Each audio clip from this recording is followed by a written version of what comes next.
Poem. Husband's new role after near death awakens a wife's soul.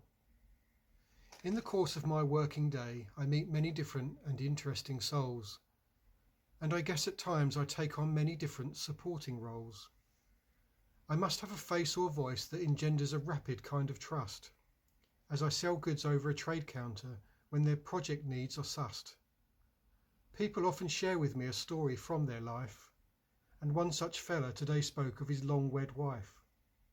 He started to tell me how she had become jolly argumentative of late, and how it all started with a serious illness that gripped her in a near-death state. Mrs. W, as I shall call her, had the misfortune to contract the much-feared sepsis, a condition more deadly than the big cancers, and on our bodies so potentially reckless. We respond improperly and in extreme fashion to bacterial incursions. Our infection-fighting processes can go on firefighting diversions. Attacking and damaging our normal tissues and organs, it can cause serious inflammation and in widespread proportions. Thankfully, in her case, the medics intervened in the nick of time. This lady that had raised 4 children in her young married prime.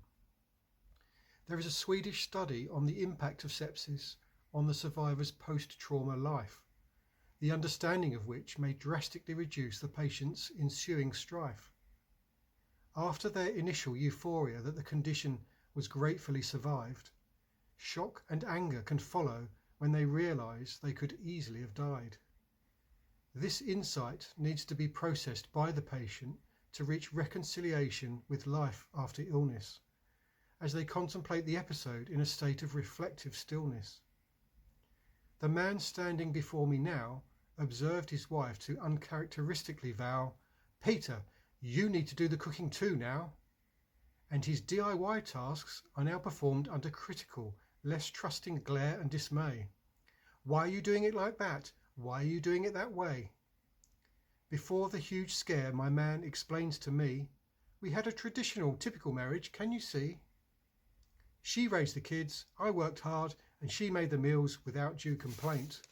But these days, I have to walk away from her nagging with the patience of a saint." After my customer left, my mind was pondering its own private theory. I had to jot down some notes in case my memory of this conversation became a bit weary. Pondering the assertion that things happen for us and not to us, I wondered if there was a more divine explanation to poetically suss. Was this ill health a pre-life planned event to rebalance an archetypal gender role in marriage? Mrs. W scoring a life purpose goal of sending generational tradition away in a metaphorical new age carriage? I guess we may never know if I could be on the right track here, but near-death experiences often highlight a new course to steer. End.